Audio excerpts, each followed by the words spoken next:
वक्त की बड़ी खबर से खबरों की शुरुआत करेंगे। आपको बता दें कि विपक्षी दलों के गठबंधन का नया नाम मिल गया है और ये नाम है इंडिया।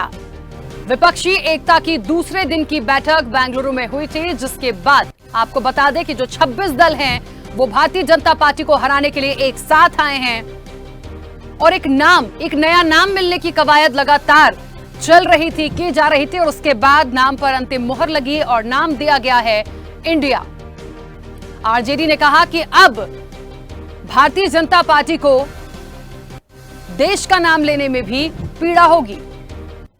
चलिए, और इस वक्त आपको बता दें कि हमारे सहयोगी सुनील दत्त तिवारी हमारे साथ जुड़ गए हैं। सुनील जी, जिस तरीके से बड़ी कवायद चल रही थी और लगातार ये बैठकें हो रही थी, अब ये जो नाम निकलकर सामने आया है INDIA इंडिया, ये निश्चित तौर पर नाम ऐसा है जो सबको अट्रैक्ट करेगा और बहुत ज्यादा इस पे आप कुछ बोल भी नहीं पाएंगे। तो भारतीय जनता पार्टी इसको किस तरह से ले सकती है, क्योंकि आरजेडी कह रही है कि अब इस नाम को लेने में भी पीड़ा भारतीय जनता पार्टी को होगी और इस नाम के बाद वो जो एकता की बात की जा रही थी, वो जो एक नाम की बात की जा रही थी, भारतीय जनता पार्टी को मिलकर हराने की बात जो की जा रही है, वो कितनी सफल होती दिखती है? जी राखी, निश्चित तौर पर जो बेंगलुरु में 26 राजनीतिक दलों की, विपक्षी राजनीतिक दलों की ये कहें, उनकी बैठक चल रही, तो उसके बाद एक नाम जो निकल कर आया, आपने जिस नाम की चर्चा की वो इंडिया, दरअसल Indian national democratic inclusive alliance इसका फुल फॉर्म है। और सही कहा आपने कि अब जो यूपीए को पानी पी पी कर कोसते थे सत्ताधारी दल, अब इंडिया नाम को लेकर उतना शायद आक्रामक हो पाए या ना हो पाए, क्योंकि जिस प्रकार से पहले यूपीए सरकार थी 13 दलों का गठबंधन था, उसको बढ़ाकर विपक्ष ने उस गठबंधन को 26 दलों का कर दिया है। और अब नाम भी ऐसा रखा है जिसका शॉर्ट फॉर्म यदि लें तो वो इंडिया होता है।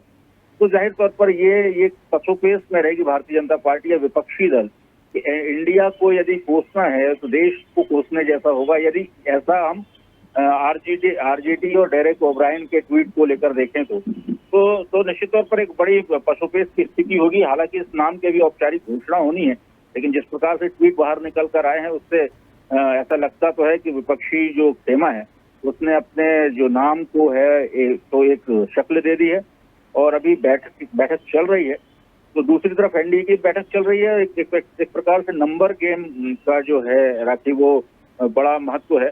इधर 26 दलों की बैठक तो बेंगलुरु में है और एनडीए जो है वो अपने घटक दलों की संख्या को 38 बता रहा है। तो ये जो 24 की जो लड़ाई है वो 26 और 38 के बीच में आकर टिक गई है राखी। बिल्कुल सुनील जी, इन सब में एक बड़ी बात देखिए ये भी देखने को मिली कि यहाँ विपक्षी दल जो हैं, यानी 26 पार्टियों के जो लीडर्स होंगे वो एक साथ, उधर 38 के आंकड़े की बात हो रही है। लेकिन ये जो नाम सामने अभी आया INDIA इंडिया, दूसरी चीज जिस तरीके से एनडीए की पूरी तैयारी है, उनकी भी अपनी टीम है, तो ये निश्चित तौर पर कौन कौन शामिल है, कौन कौन क्या करेगा, और इन सबसे बड़ा सवाल कि क्या इलेक्शन आते आते ये एक साथ बंधे रहेंगे, क्योंकि तमाम दिग्गज हैं, सबकी अपनी अपनी सोच है, सबकी अपनी अपनी बात है। हो सकता है इलेक्शन आते आते कहीं ऐसा ना हो जाए कि एक भी, कहते हैं ना कि एक भी इस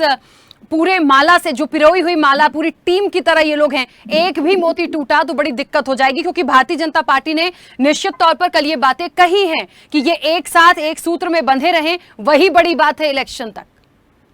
जी राखी, आपने बिल्कुल यक्ष प्रश्न पूछा है, या इसको ये भी कह दें कि लाख टके का सवाल है कि ये जो भानुमति का कुनबा, जिसको कल जेपी नड्डा ने कहा कि ये भानुमति का कुनबा है, कहीं का ईंट कहीं का रोड़ा है, तो ये एक साथ कैसे रह पाएंगे? क्योंकि जो यदि आप इन 26 चेहरों को देखें तो ये अपने आप में सारे जो चेहरे हैं वो काफी बड़े हैं, अपने आप में समेटे हुए हैं। उधर यदि आप उन 38 की बात करें तो प्रधानमंत्री नरेंद्र मोदी के आसपास में कोई बहुत बड़ा चेहरा दिखता नहीं है। यदि आप ओम प्रकाश राजभर की बात कर लें, चिराग पासवान की बात कर लें, या अभी भी जो दूरी बना के रखी है केसीआर ने और नायडू ने, तो उनको देखकर नहीं लगता। मगर इधर आपने सही कहा कि इनकी जब तक स्वार्थ सिद्धि के लिए ही क्या ये एक हैं, या चुनाव लड़ते लड़ते इनके बीच में कहीं अलगाव तो नहीं होगा। और यदि किसी एक पार्टी का अलगाव हुआ तो यकीन मानिए ताश के पत्तों की तरह भरभरा कर गिर तो नहीं पड़ेगा। कि बहुत सारे प्रश्न भी अनुत्तरित हैं जो भविष्य के गर्भ में है, लेकिन एक बात पर इन्होंने सहमति जरूर दिखाई कि इन्होंने नाम इंडिया कर लिया और 26 दल जो एक आंकड़ा है वो उन्होंने बाकायदा अपने प्रतिनिधि भी भेजे, खुद भी इन दलों के प्रमुख आकर रुके तो उससे एक बार तो ये लग रहा है कि इस बार जो 24 का चुनाव है ये मोदी वर्सेस आल होगा। एक समय जब इंदिरा गांधी इस देश में राज करती थी तो कहा जाता था कि इंदिरा इज इंडिया, और सारी पार्टियां जो हैं वो इंदिरा गांधी के अगेंस्ट में खड़ी होती थी। तो कुछ वैसी स्थिति तो शक्ल दिख रही है 2024 की, जबकि पूरी जो विपक्ष की बड़ी पार्टियां हैं वो प्रधानमंत्री नरेंद्र मोदी के इर्द गिर्द और उनके विरोध में एकजुट होती दिखाई दे रही हैं। अब ये एकजुटता कितनी देर तक चलेगी, कितनी दूर तक चलेगी, ये देखना जरूर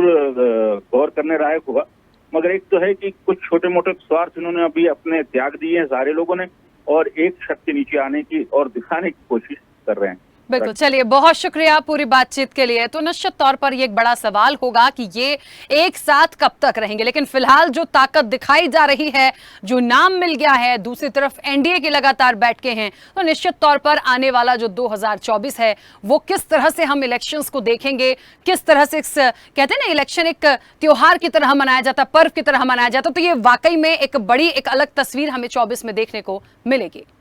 अगर आपको हमारा वीडियो पसंद आया तो लाइक, शेयर, कमेंट, सब्सक्राइब करें, बेल आइकन का बटन दबाएं, हमारी वेबसाइट swdeshlive.com पर जाना ना भूलें।